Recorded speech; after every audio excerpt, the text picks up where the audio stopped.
Hey, what is up everyone? Welcome back to our YouTube channel. So for today's video, I'm going to teach you how you can easily add trust badges on Shopify.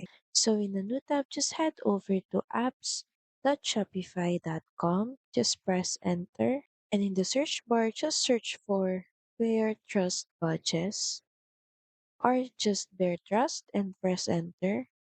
So in the list of apps, just download or install this conversion Bear Trust badges by clicking on install and just grant permissions by clicking on install once again.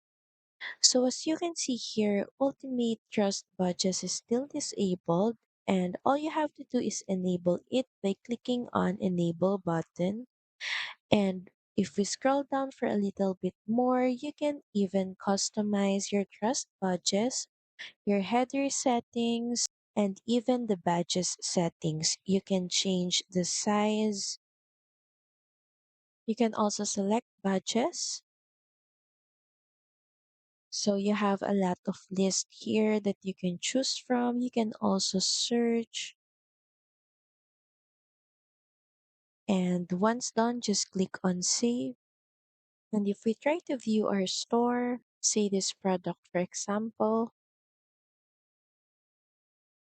you can see here that our trust badges have now been added. So that's pretty much it. Thank you very much for watching this video. I hope that you find this video helpful. If you do, please don't forget to like, share, and subscribe to the channel. And I will see you again on the next one. Bye!